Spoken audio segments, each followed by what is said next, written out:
Olá, muito bom dia para você, sintonizado aqui na TV Candidez. Está no ar o programa Espírita Nova Era, uma realização da AME, Aliança Municipal Espírita de Divinópolis, com a coprodução do CEP, Centro de Estudos e Pesquisas Espíritas, também aqui de Divinópolis. É a mensagem consoladora e esclarecedora da doutrina espírita aqui na sua TV Candidez. Você é nosso convidado também de hoje para participar deste programa. Recebendo aqui hoje no estúdio o nosso amigo Gilmar Barbosa, que também é palestrante e auxilia-nos nos trabalhos da doutrina espírita. Gilmar, um bom dia. Bom dia, Eurico. Bom dia a todos os que nos assistem na TV Candidez. E o que gostaríamos, nesse momento, de registrar esse tempo e espaço que nós estaremos juntos, desejando a todos que tenha muita paz, muita saúde e que possamos, dentro do tema que vamos abordar, né, que o seu Eurico vai anunciar o tema, que possam cada um ampliar cada vez mais a sua visão, a sua forma de ver as questões, porque esse programa Nova Era tem esse objetivo, levar ideias que possa essas ideias ser elaboradas, trabalhadas, né, com cada um de vocês, e daí sim, que todo o nosso objetivo desse programa principal, nós que vem acompanhando, por afinal, elogiando vocês pelo trabalho que vem sendo realizado, é esse o objetivo, de dar elemento para que cada um de vocês possam realmente ver o mundo, fazer uma leitura diferente de tudo que lhe cerca, né? Isso é muito importante, sabe? Eu acho que todo aquilo que você contribui para um pensamento novo, que você dá elementos para a pessoa mudar a sua forma de ver o mundo, é excelente. É uma coisa que realmente traz uma contribuição que é bem grandioso mesmo. Viu? Isso mesmo. Esse é o parabenizar a equipe, né, toda a equipe, pelo trabalho que vem sendo desenvolvido. Muito bem, Gilmar, é sempre uma alegria poder recebê-lo aqui. Este é o papel mesmo da doutrina espírita, de esclarecer, de levar a mensagem consoladora do Evangelho de Jesus, de poder ter este momento assim de bate-papo, de esclarecimento, de envolver a todos nesta vibração de amor que a doutrina nos coloca, esta autorreflexão. Bom, Gilmar, nosso tema, nós iremos conversar sobre a visão espírita da pena de morte. Como o conhecimento espírita e o esforço de sua aplicação no bem, na prática, né, proporciona a cada um de nós consolações e também auxilia a compreender esta questão, vamos dizer assim, relevante à sociedade.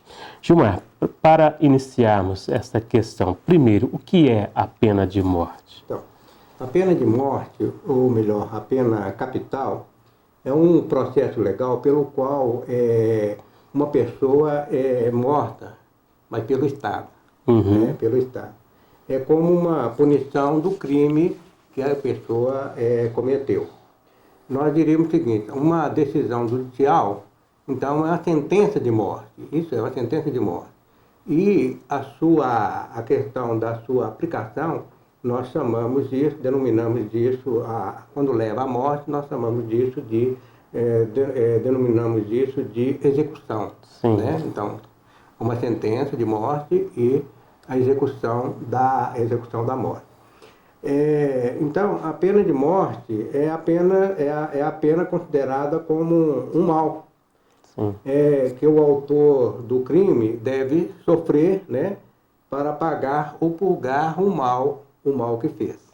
Né? E essa é a questão de que é a pena de morte. Mas, já vendo pela ótica espírita, a morte e pena, né? Essa morte, a pena,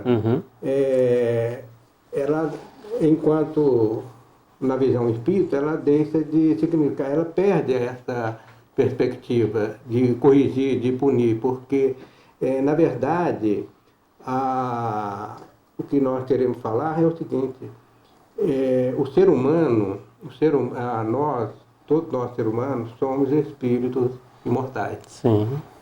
Há a pluralidade de mundos habitados. Então, se nós formos por essa ótica, quando você condena alguém à morte, na verdade você está eliminando a possibilidade dele executar o seu arrependimento aqui na Terra. Então, quando a gente corta a vida de alguém, nós, na verdade, estamos nada mais, nada menos, tirando a oportunidade de arrependimento, né, que aquele que cometeu o crime de realmente fazer o seu educandário, né, no sentido, porque, na verdade, quando ocorre a morte, porque morte nada mais do que é vida em si. A vida continua após. Você fez, deixando essa existência corporal, você tem uma sequência da sua vida na realidade espiritual. Sim. Então, nós temos que verificar o seguinte, que quando, né, principalmente nós espiritistas, que sabemos da imortalidade da alma, aí sim, a morte não é mais uma pena. Entendeu? Por exemplo, isso não quer dizer que aquele crime que você cometeu, você perante as leis divinas, você não vai sofrer a punição dela em si, né? Sim. Porque não tem como. Eu queria fazer uma análise, Eurípides, e com os nossos que estão nos assistindo, a questão da lógica racional. Eu perguntaríamos, todo homem, ele é perfeito? Não. Todo homem, ele está sujeito a erro? Sim. Então, olha a questão da lógica. Se o homem está sujeito ao erro, né, ele não é perfeito, ao erro humano, você imagina, quando você dá uma pena, uma condenação, essa condenação de uma multa, de uma prisão, tem jeito de reverter, né? Tem jeito de reverter, você reverte, errou a pena, você corrige ali. Agora imagina que você manda, como tem certos países, corta a mão, você executa a morte, tem jeito de nós reverter a vida? Não. Não tem como reverter a vida. Então o que eu queria dizer é que a pena de morte, ela é antiético. Ela vai ser sempre antiético. Não tem. E pautado na filosofia espírita, principalmente, um dos pilares dessa doutrina espírita é ser reencarnacionista. Ser reencarnacionista. Então, daí, você verifica você verifica a importância daquele que é condenado à pena de morte, você tira a liberdade, né? Tira o direito dele realmente de arrepender e de desenvolver o seu processo. Acaba que nessa questão toda, Gilmar, a pessoa, ela, tudo bem, ela cometeu o crime dela, tudo da forma que seja, mas não cabe a nós, né, como Jesus mesmo coloca, julgar, né, que aquele que tiver sem pecado que atire a primeira pedra, quando ele coloca muito bem nesta passagem do Evangelho, para a gente poder refletir sobre os erros alheios, né, não apontar o dedo, né. Acaba que se o Estado ele faz desta forma, ele também acaba se tornando igual àquele, porque ele também está cometendo um crime perante a lei. E outra questão que a gente não pode deixar de refletir quem é que tem direito sobre a vida? Né? Quem tem direito sobre a vida? Então, e outra coisa que a gente não pode deixar de questionar é a questão de que somos filhos de um só Pai.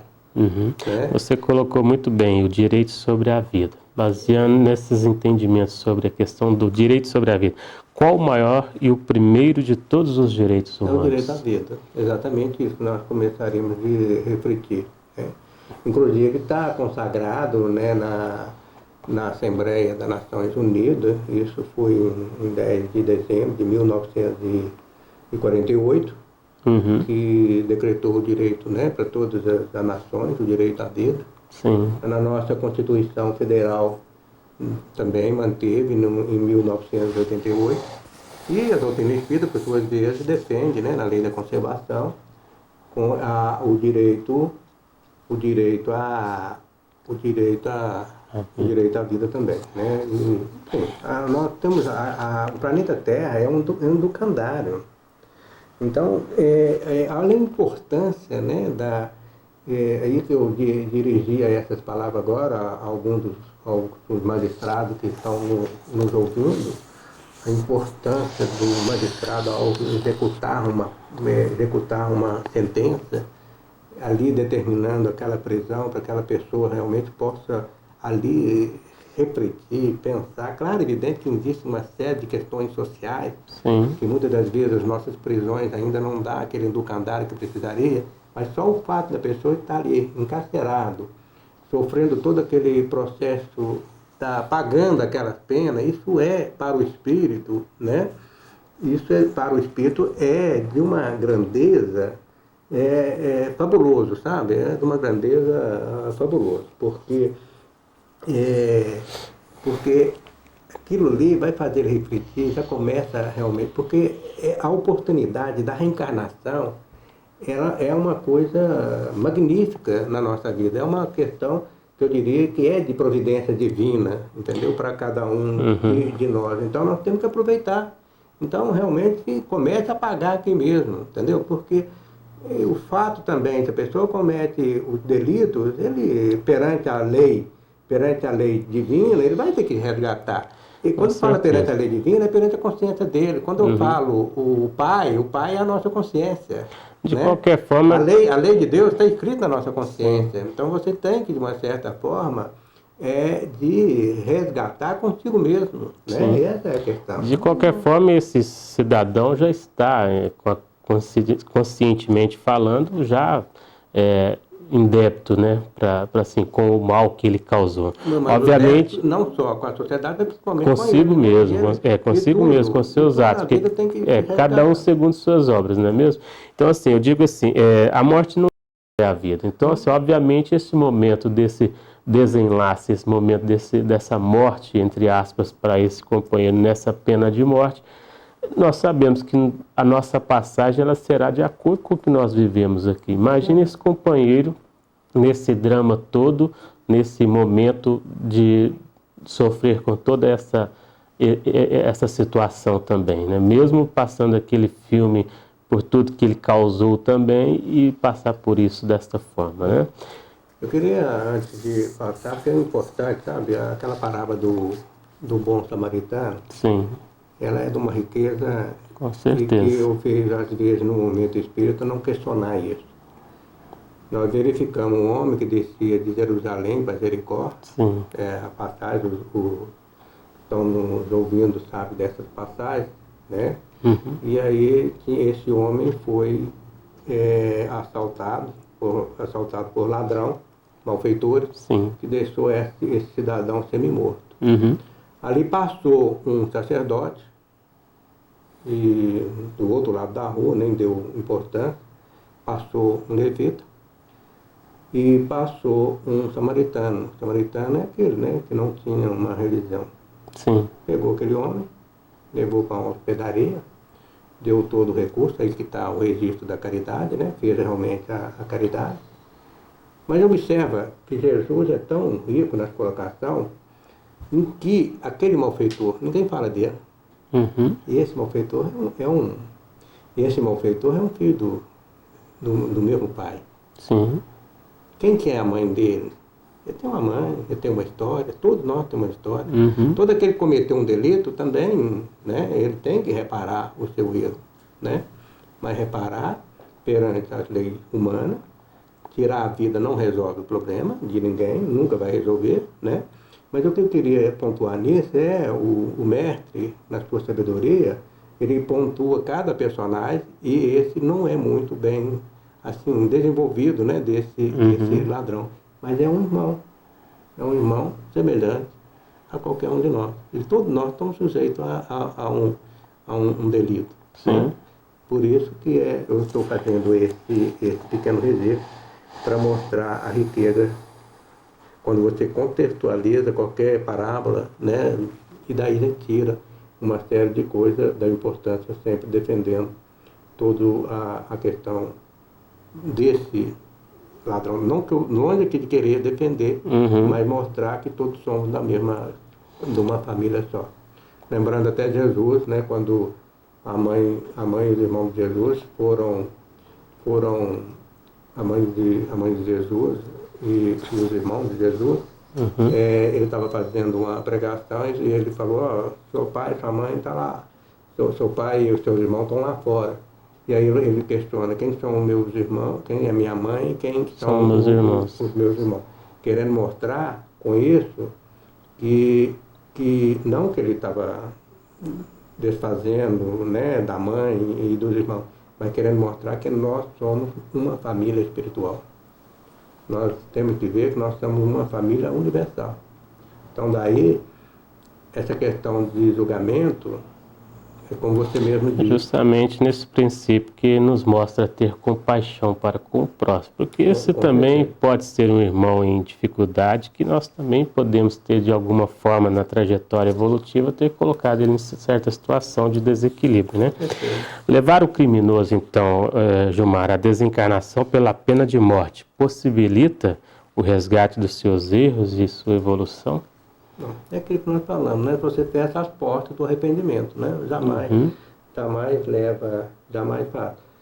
Ele vai enfrentar a sua consciência, a mesma situação, e é complicado, porque você passa do lado de lá, para a realidade espiritual, e você enfrentar e ver que tudo que a vida não terminou quando você termina a vida, né? É complicado, né? Então, não possibilita resgate, não.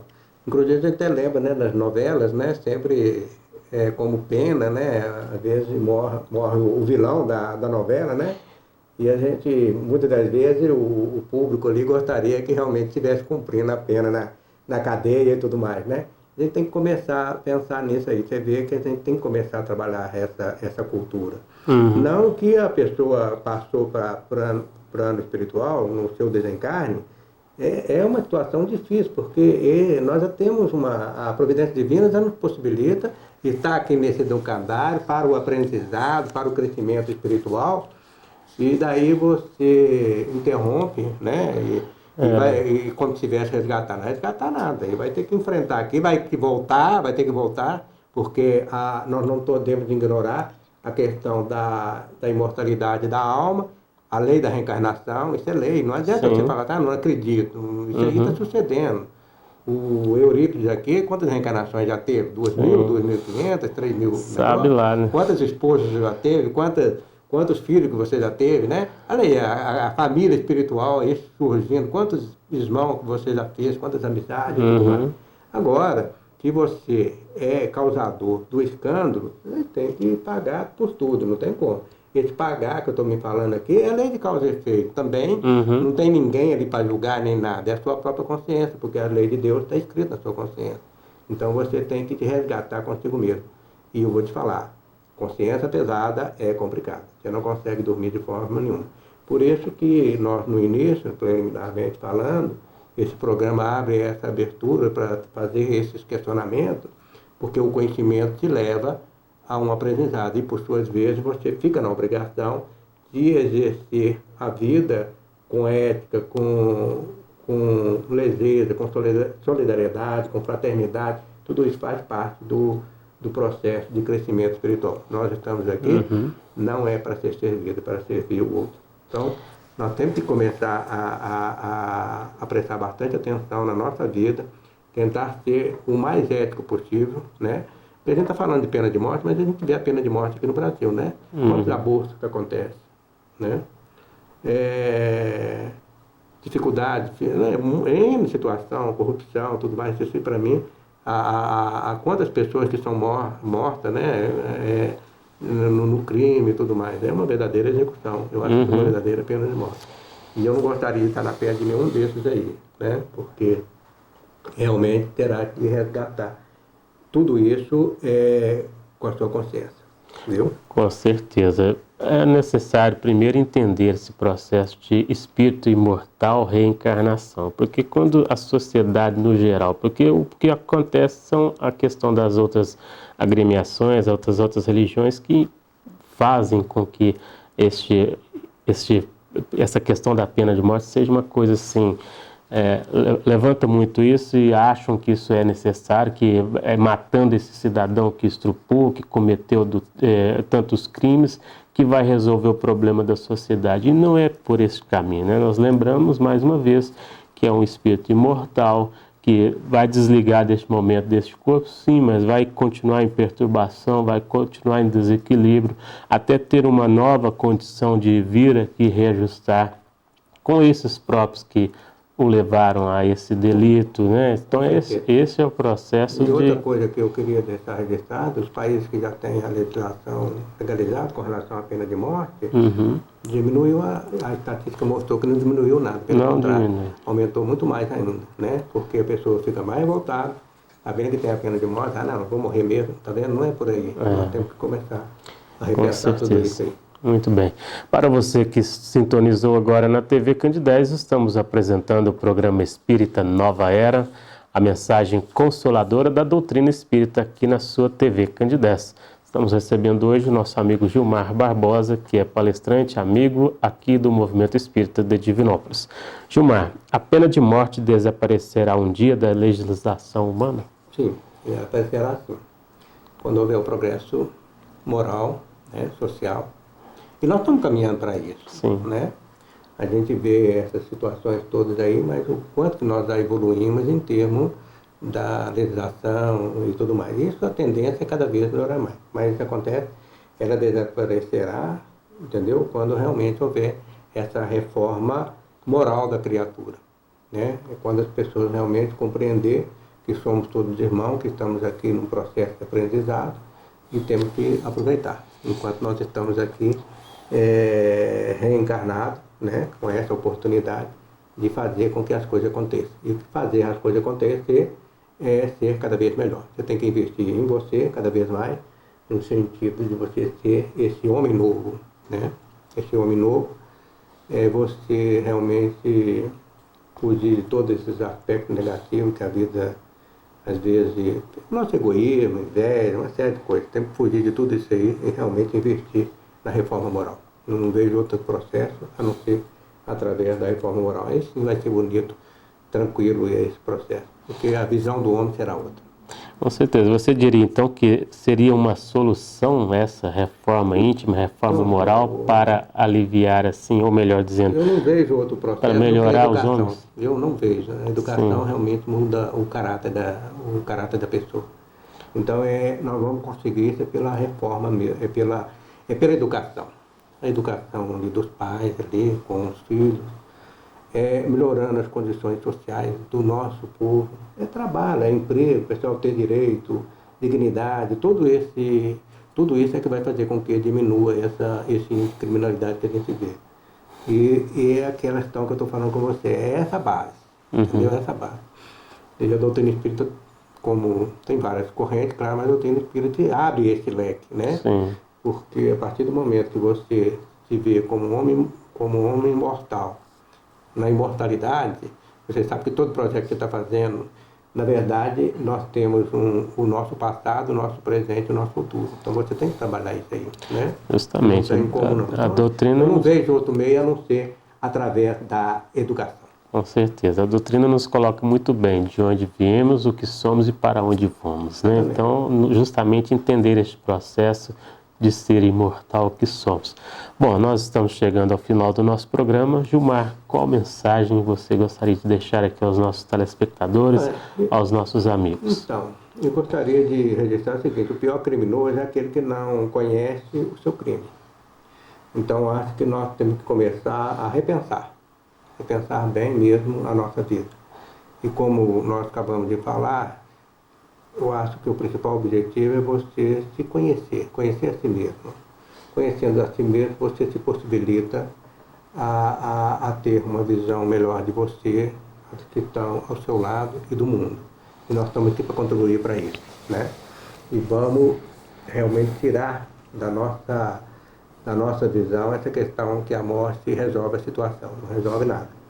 Pelo contrário, você se complica mais, se você realmente não estiver em consonância com as leis divinas. Sim. Nosso muito obrigado. Muito bem, nós agradecemos a você, Gilmar, imensamente pela sua participação aqui em nosso programa. Que Jesus possa abençoá-lo sempre, para você continuar sempre contribuindo no movimento espírita, levando a mensagem esclarecedora e consoladora do Evangelho de Jesus. Muito bem, obrigado. Programa Espírita Nova Era, que vai ao ar sempre aos sábados às 9h30 da manhã aqui pela TV Candidez, com reprise à terça-feira às 7 horas da manhã. Um bom dia a todos, até o próximo programa.